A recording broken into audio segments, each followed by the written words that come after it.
गुलशन रोज की तरह राजू ढाबा की रसोई में खड़ा हो अपनी सबसे मशहूर जलेबी रबड़ी बना रहा होता है।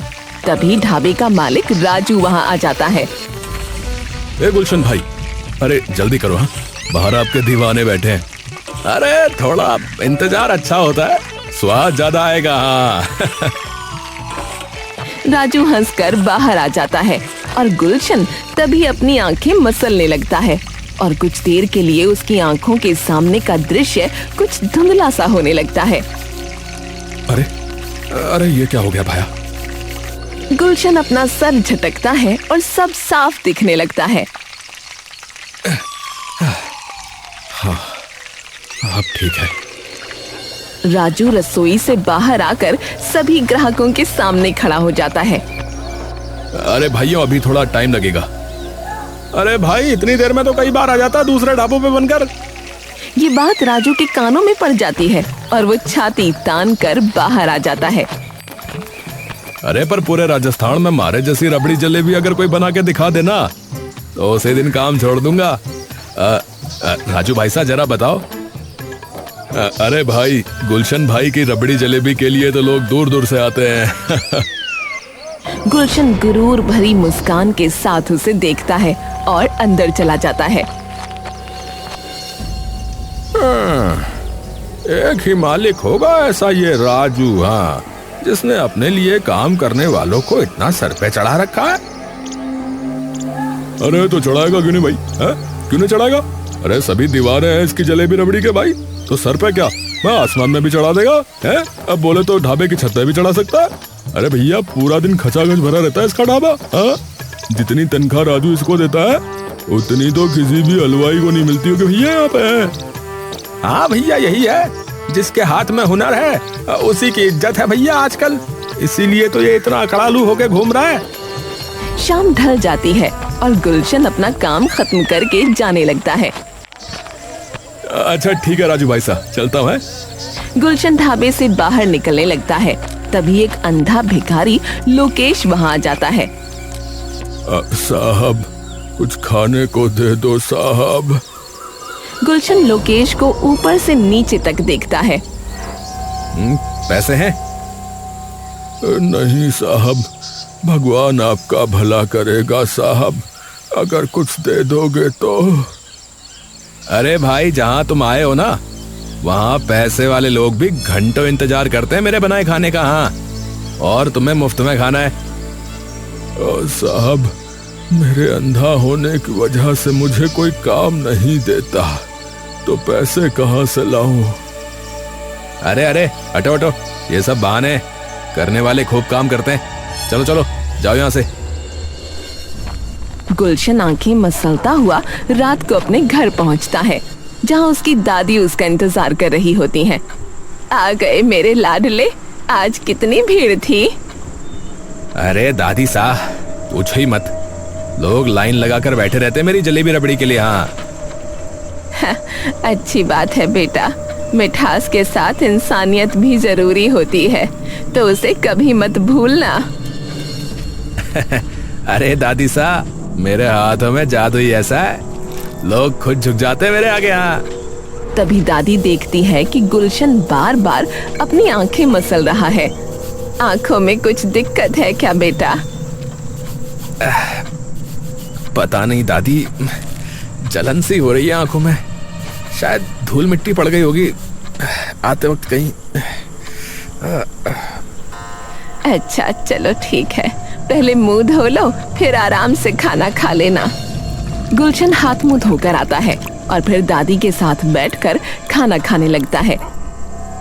गुलशन सोने की खूब कोशिश करता है, लेकिन उसकी आंखों में जलन बंद नहीं होती और वो आधी रात में अचानक उठकर बैठ जाता है। अरे यार, क्या हो गया इन आंखों को? अरे यार, तंगी कर दिया बिल्कुल। गुलशन उठकर आंखों पर पानी डालता है, फिर वापस आकर सो जाता है। सुबह होते ही गुलशन उठता है, लेकिन जैसे ही वो आंखें खोलता है, तभी उसकी आंखों के सामने एकदम अंधेरा छा जाता है। हाँ? अरे ये क्या? अरे अरे मुझे कुछ दिख क्यों नहीं रहा है? कमरे में अंधेरा है क्या? दादी दादी। दादी तुरंत गुलशन के पास आती है। क्या हुआ बेटा? दादी मुझे कुछ दिख नहीं रहा है, कमरे में अंधेरा है क्या? अरे नहीं बेटा, कमरे में तो पूरी रोशनी है। गुलशन उठने की कोशिश करता है, लेकिन उसका पैर एक लोटे से टकराता है और वो गिर जाता है। अरे रे, क्या हुआ? संभल के बेटा, क्या हुआ? दादी सा कुछ नहीं दिख रहा है, कुछ भी नहीं दिख रहा है मुझे दादी सा। गुलशन की दादी घबराकर चिल्लाने लगती है। तभी उनके पड़ोस का एक आदमी जल्दी से अंदर आता है। अरे क्या हो गया दादी, क्या हो गया? अरे अमित बेटा, इसे कुछ दिख नहीं रहा, अचानक से सब दिखना बंद हो गया, देखो तो। कुछ नहीं दिख रहा। अरे घबराओ मत। एक काम करते हैं, सबसे पहले इसको अस्पताल लेकर चलते हैं। अमित और दादी मिलकर गुलशन को सहारा देते हैं और उसे अस्पताल ले जाते हैं। देखिए, इन्हें एक बीमारी है, इसमें धीरे धीरे आंखों की रोशनी चली जाती है। ये एक तरीके से पुश्तैनी बीमारी है। क्या आपके खानदान में पहले भी किसी के साथ ऐसा कुछ हुआ था क्या? मेरी सासू माँ के साथ हुआ था। हाँ, तो ये उन्हीं से आई है इसमें। डॉक्टर साहब, ये ठीक तो हो जाएगा ना? देखिए, अभी जो हालत है उसमें ठीक होना जरा मुश्किल है। हाँ, इनका आई ट्रांसप्लांट हो सकता है, लेकिन वो काफी महंगा है। एक आंख के लगभग 5 लाख रुपए है। ये सुनते ही गुलशन और दादी के पांव तले जमीन खिसक जाती है। पैसे तो हैं, पर इतने नहीं है। अब तो मुझे माफ करिएगा, इसका फिर कोई और इलाज नहीं है। अब आपको ऐसे ही जीना होगा। दादी और गुलशन चुपचाप घर आ जाते हैं और जैसे ही गुलशन घर पहुंचता है, वो तभी दादी की गोद में लेटकर फूट फूट कर रोने लगता है। सब खत्म हो गया दादी, मेरा काम, मेरी पहचान, सब खत्म हो गया दादी। दादी उसे संभालने की कोशिश करती रहती है, लेकिन उनके चेहरे पर भी चिंता साफ दिखाई देती है। कुछ दिन बाद गुलशन अब अपनी हालत से इतना हताश हो जाता है कि वो कुछ दिन तक काम पर भी नहीं जाता, और तभी राजू उसके घर आता है। अरे गुलशन भाई, अरे क्या हो गया भाई? इतने दिन से ढाबे पर नहीं आ रहे हो, क्या हो गया? दादी राजू को सारी बात बता देती है। राजू कुछ देर के लिए चुप हो जाता है। अरे कोई बात नहीं गुलशन भाई, सब ठीक हो जाएगा। राजू कुछ देर बस गुलशन की ओर देखता रहता है। मतलब ये बताओ कि बिल्कुल भी नहीं दिख रहा है क्या तुम्हें? मतलब जरा सा भी नहीं? हाँ राजू भाई साहब, बिल्कुल भी नहीं दिख रहा है। अरे चिंता मत करो, भगवान सब ठीक करेगा, तुम हिम्मत रखो। ठीक है काकी, मैं अभी चलता हूँ, दुकान का टाइम हो रहा है। नमस्कार। राजू उठता है और वहां से चला जाता है। अगले दिन गुलशन हाथ में एक लकड़ी छड़ी लेकर धीरे धीरे ढाबे पर पहुंचता है। सब लोग उसे देखकर थोड़ा चुप हो जाते हैं। राजू भाई साहब, मैं काम कर लूं क्या? कोशिश करता हूँ।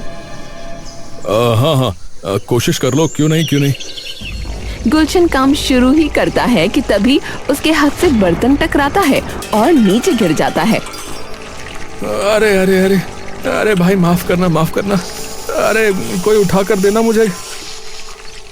पहले तो ऐसे हुक्म जताता था, अब देखो कैसे हवा निकल गई इसकी है? दिन फिरते समय नहीं लगता भैया। दूसरा हलवाई वो बर्तन उठाकर उसे दे देता है, लेकिन गुलशन जरा भी ठीक से काम नहीं कर पाता। कभी चीनी ज्यादा गिर जाती है तो कभी दूध उबलकर बाहर आ जाता है। अरे कोई है? अरे जरा ये पकड़ा दो। अरे इसको पकड़ो यार। अरे ये इधर डाल दो जरा। तभी राजू आता है। कोई बात नहीं भाई, अभी आप बैठ जाओ, शाम को बात करते हैं। शाम हो जाती है। ढाबा धीरे धीरे खाली हो ही रहा होता है। तभी राजू गुलशन के पास आता है। देखो गुलशन भाई, बुरा मत मानना, पर अब ऐसे काम नहीं बन पाएगा। आप मेरी मजबूरी समझो। यहाँ पे बहुत भीड़ होती है, काम संभालना पड़ता है, और अगर अब सारे के सारे हलवाई आपके साथ काम में लगे रहे और आपके ही काम में हाथ बटाते रहे तो कैसे चलेगा भाई, सोचो जरा। ये सुनते ही गुलशन के चेहरे पर गुस्सा और दर्द दोनों आ जाते हैं। यहाँ लोग मेरी वजह से आते थे। राजू भाई साहब, आप ऐसे कैसे बोल सकते हो? लोग दूर दूर से मेरे हाथ की रबड़ी जलेबी खाने आते थे। अरे भाई, मैं मना नहीं कर रहा हूँ, मैं ये नहीं कह रहा हूँ कि नहीं आते थे। अब लेकिन ये तो बताओ कि ऐसी हालत में क्या कर सकते, बताओ। आप बना सकते हो ये रबड़ी जलेबी? बताओ मुझे। गुलशन इस बात का कोई जवाब नहीं दे पाता। अब देखो भाई, माफ करना, पर अब मैं आपको काम पे नहीं रख सकता। अरे देखना, मेरे बिना ये ढाबा चलेगा भी नहीं, बता रहा हूं। लोग सिर्फ मेरे लिए आते थे। हाँ। अरे भाई देखो, इतना नहीं बोलना चाहिए, सब चलेगा भाई। ऐसा नहीं है कि सिर्फ आप ही एक अकेले हो, और किसी को ढूंढ लूंगा मैं। अरे कोई नहीं मिलेगा। हाँ, यहाँ तो क्या, पूरे राजस्थान में कोई नहीं मिलेगा। हाँ हाँ, तो कोई बात नहीं, बाहर से ले आऊंगा। थारी थोड़ी सी तारीफ क्या कर दी, तुम तो सर पे ही चढ़ गए। जाओ यहाँ से। अब तुम यहाँ पर काम नहीं कर सकते। गुलशन का दिल पूरे तरीके से टूट जाता है और वो अपनी छड़ी उठाकर धीरे धीरे बाहर की ओर निकल पड़ता है। गुलशन बाहर जा रहा होता है और उसकी आंखों से आंसू बह रहे होते हैं। ये सब क्या हो रहा है मेरे साथ? हे भगवान, मैंने क्या बिगाड़ा था? अचानक उसका पैर पत्थर से टकराता है और वो वहीं गिर पड़ता है। गुलशन जैसे ही नीचे गिरता है तो उसका मन पूरे तरीके से हताश हो जाता है और जमीन पर बैठकर वो रो पड़ता है। सब खत्म हो गया, सब ले लिया मुझसे, सब ले लिया। तभी लोकेश वहां आकर उसका हाथ पकड़ता है। अरे अरे, क्या हो गया भाई साहब? आपकी रोने की आवाज सुनी, और आप यहाँ क्यों बैठे हो ऐसे? लोकेश उसे संभाल कर खड़ा करता है। अरे क्या हो गया भाई साहब, ऐसे क्यों रो रहे हो, ये बताओ। अरे सब खत्म हो गया भाई, सब खत्म हो गया, मेरा पूरी जिंदगी खराब हो गई भाई। अरे भाई साहब, पर हुआ क्या है ये तो बताओ। अरे भाई, मेरा काम भी चला गया, आगे भी चली गई भाई। इस राजू ढाबे का सबसे होनहार हलवाई था मैं। मेरी वजह से चलती थी इसकी दुकान, मेरी वजह से पूरी जिंदगी इसके लिए काम किया, और वक्त आने पे इसने मुझे ही पीठ दिखा दी, बताओ। भिखारी वो बात सुनता है और मुस्कुराने लगता है। अरे भाई, मैं भी कुछ दिन पहले यहीं आया था खाना मांगने। 3 दिन से कुछ नहीं खाया था, तब आया था इस तरफ, पर वहां पर एक आदमी मिला था जिसने मुझे ये कहा कि यहाँ तो पैसे वाले भी इंतजार करते हैं, तो तुम्हें मुफ्त में भला कैसे मिलेगा। और जब मैंने कहा कि मुझे काम नहीं मिलता, तब पता है क्या कहा उसने। ये सुनते ही गुलशन एकदम सुन्न पड़ जाता है और समझ जाता है कि लोकेश वही अंधा भिखारी है जो उस दिन उससे खाना मांग रहा था। अरे अरे, हटो हटो, ये सब बहाने, करने वाले खूब काम करते हैं। चलो चलो, जाओ यहाँ से। भाई मैं उसी पल गुलशन के मन में अपने सारे किए गलत कामों का एहसास तेजी से घूमने लगता है। भाई, आपको शायद अभी इतनी आदत नहीं है छड़ी से चलने की, मुझे है, तो आप मेरा हाथ पकड़ लो, मैं आपको घर छोड़ देता हूँ। कुछ ही देर में लोकेश गुलशन को उसके घर लाकर छोड़ देता है। डरना मत भाई, शुरुआत में थोड़ी दिक्कत आती है, लेकिन बाद में अपने आप चीजों का पता लगने लगता है। तो बस हिम्मत बनाए रखना, हारना मत, अब ऐसे ही जीना है भाई। इतना कहकर लोकेश वापस चला जाता है और गुलशन का दिल मानो टूटकर उसके पूरे शरीर में बिखर जाता है। गुलशन घर की दहलीज पर जाकर बैठ अपना सर पकड़कर रोने लगता है। हे भगवान, ये क्या हो गया मुझसे? ये कैसे घिनौने पाप कर लिए मैंने? क्या अपने गरूर में इतना खो गया था कि कुछ देख ही नहीं पाया? मतलब मैं अंधा अभी नहीं हुआ हूं। मैं तो अंदर से अंधा बहुत पहले से था, जो ये सब देख ही नहीं पाया, तभी दूसरे को चिढ़ाता फिर रहा था। तभी उसे मंदिर की घंटी की आवाज सुनाई देती है और वो आवाज के पीछे पीछे चलने लगता है। गुलशन मंदिर की सीढ़ियों पर जाकर बैठ जाता है।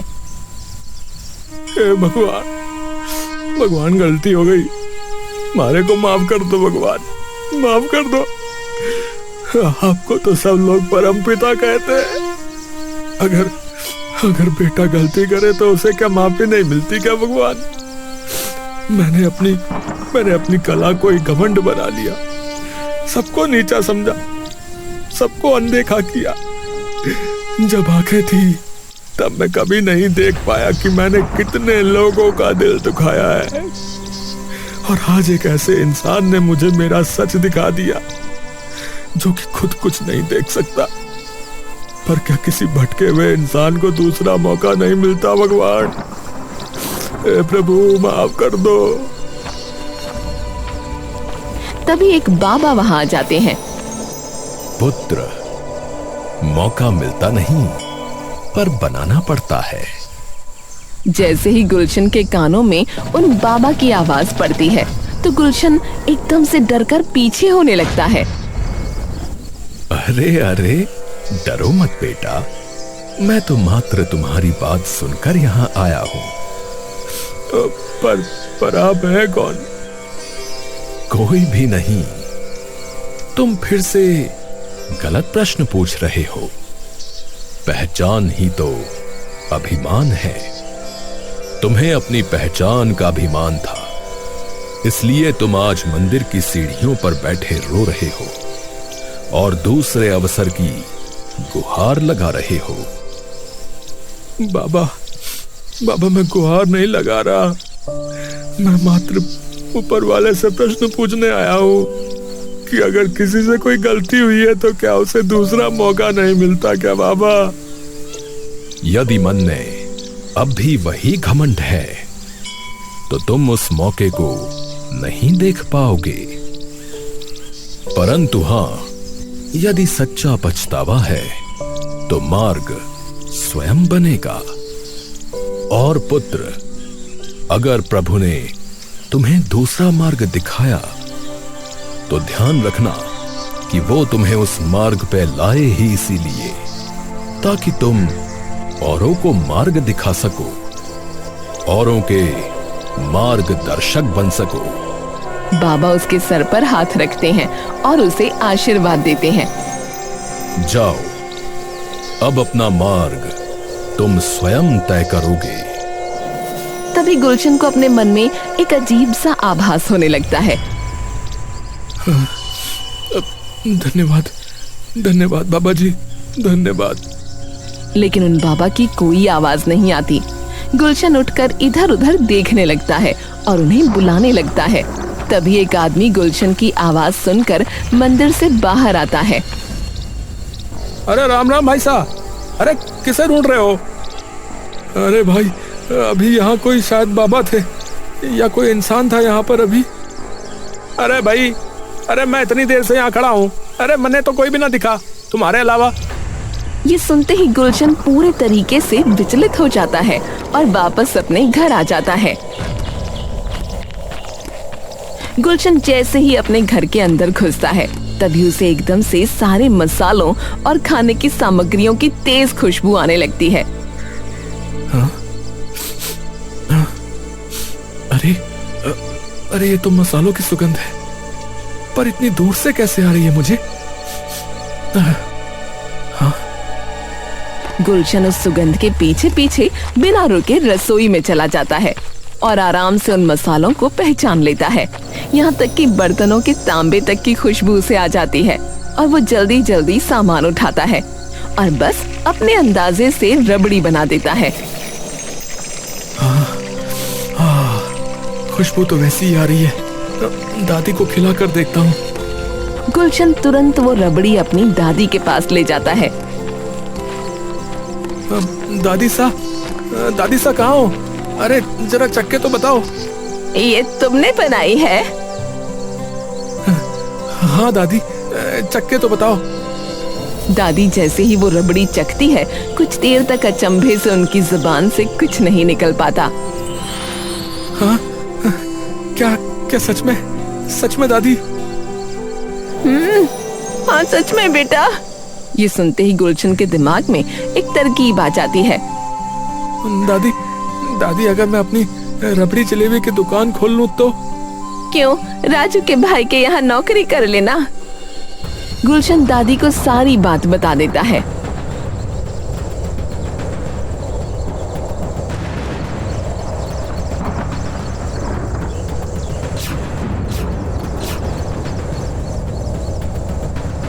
मैंने कहा था ना बेटा कि ये स्वाभिमान बहुत बुरी बला है, पर जो बाबा तुझे आशीर्वाद देकर गए हैं ना, मुझे तो लगता है कि वो शायद भगवान का ही रूप थे जो तुझे दूसरा अवसर देकर गए। वो भगवान थे या नहीं ये तो मैंने ना पता दादी, लेकिन वो मुझे शायद एक नया जीवन जरूर दे गए।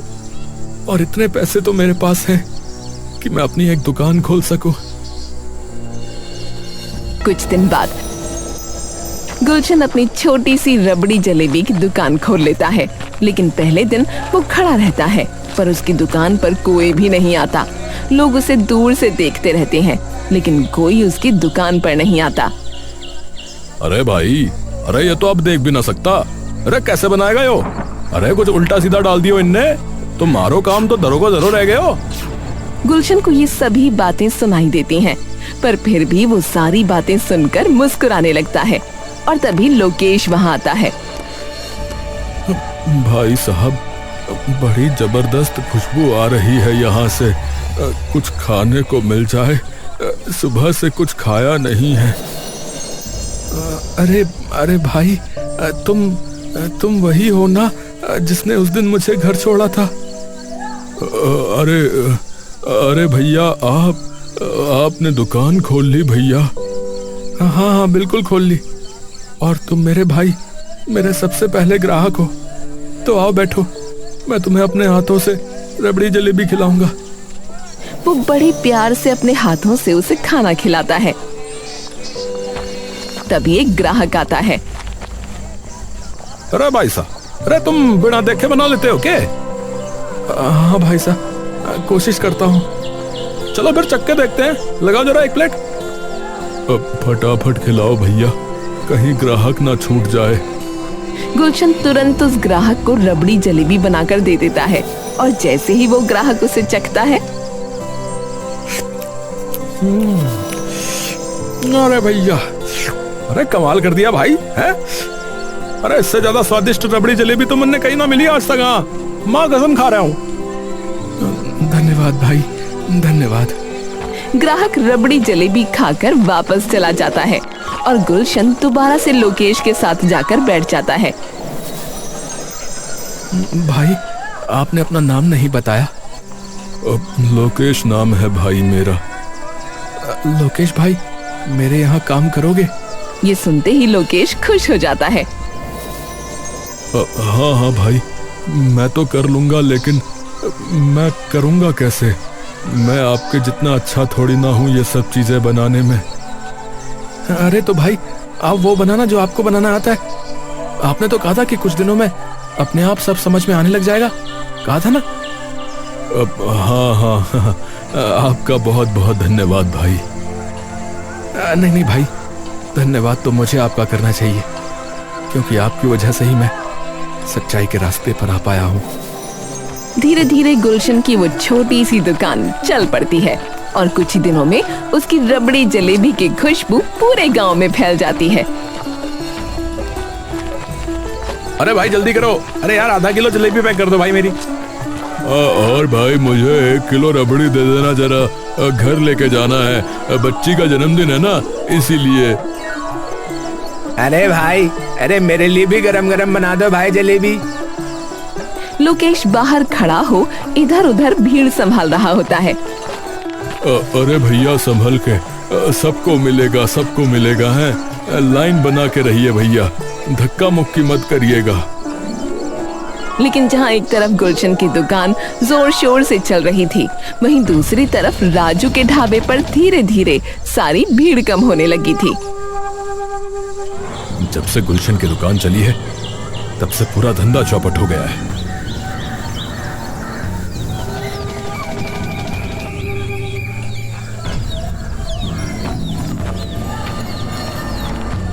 अरे गुलशन भाई कैसे हो? अरे राजू भाई, आओ, सब ठीक है। भाई माफी मांगने आया हूँ, उस दिन जो हुआ उसे भूल जाओ। थोड़े गुस्से में मेरे मुंह से बातें निकल गई। अब वैसे कुछ मन में मत रखना भाई, ठीक है? अरे कोई बात नहीं भाई, हम सब इंसान हैं, गलती हो ही जाती है। बदतमीजी से बात मैंने ही की थी पहले, तो माफी तो मैं मांगता हूँ। अरे भाई मैं सोच रहा था कि तुम वापस आ जाओ, तुम्हारी तनख्वाह मैं 4 गुना बढ़ा दूंगा, फिर से वही जोड़ी बन जाएगी हम दोनों की। हाँ, अब माफ करना राजू भाई, अब मैं वापस नहीं आ पाऊंगा। अब तो बस यही अच्छा लगता है, और मेरे साथ मेरा ये भाई भी है, लोकेश। हम दोनों मिलकर अच्छा काम कर रहे हैं भाई। अरे एक बार फिर से सोच लो भाई, अकेले कैसे संभालोगे सब कुछ?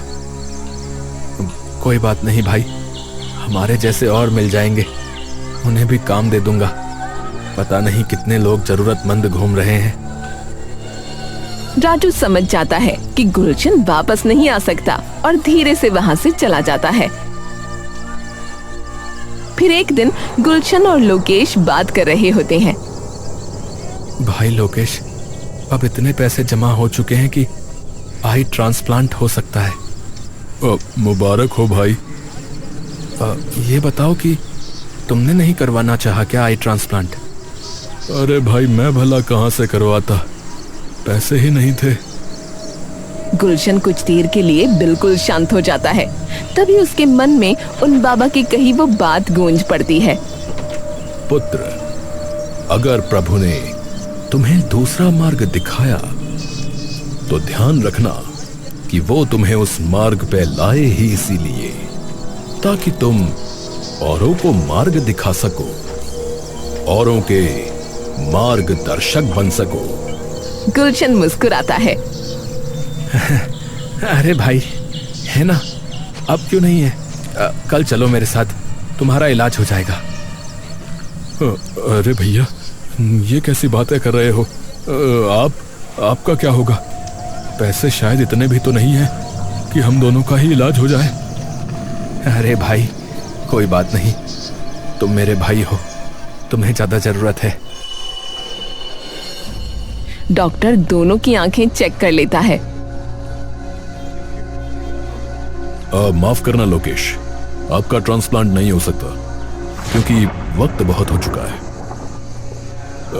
कोई बात नहीं डॉक्टर साहब, कोई बात नहीं, मुझे तो वैसे भी अब आदत हो गई है। ये सुनकर गुलशन उदास हो जाता है। हाँ तो गुलशन, आप कल आकर एडमिट हो सकते हैं। गुलशन कुछ नहीं बोलता और चुपचाप उठकर वहाँ से चला जाता है। लोकेश भाई, मैं नहीं करा रहा, अगर आपका नहीं हो पाएगा तो।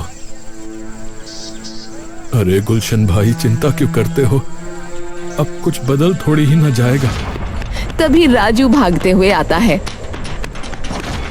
अरे गुलशन भाई बचा लो, मेरी पत्नी, उसकी आंखों की रोशनी चली गई, एक्सीडेंट हो गया उसका। ना मेरे पास इतने पैसे हैं, ना कोई रास्ता ही समझ में आ रहा है, मैं क्या करूं बताओ। गुलशन ये सुनकर मुस्कुराता है और राजू के पास जाता है। उसके कंधे पर हाथ रखता है। आप कल भाभी को हॉस्पिटल ले आना, मैं वादा करता हूँ सब ठीक हो जाएगा।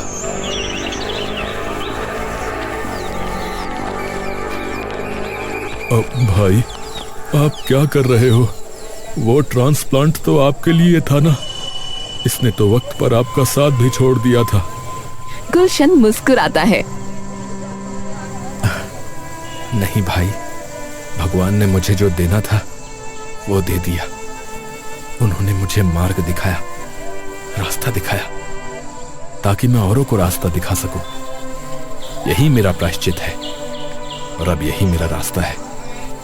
मैं बिना आंखों के भी सब देख लेता हूं। खुशबू से इतना अच्छा बना लेता हूं तो मुझे आंखों की जरूरत ही क्या। जिसे जरूरत है हक उसका है। मैंने जाने अनजाने कितने दिल दुखाए हैं, आपको तो पता है ना। अब वक्त है उसका हर्जाना भरने का। अरे भैया, आप तो बिल्कुल संत आदमी हो गए। आप बिल्कुल बदल गए हो भैया। मानो धधकती आग किसी उजाला देने वाले दीपक की लौ में बदल गई हो। गुलशन अगले दिन ही राजू की बीवी की आंखों का इलाज करवा देता है और उसी दिन वो ये प्रण लेता है कि अब से वो जो भी करेगा वो दूसरों की भलाई के लिए करेगा।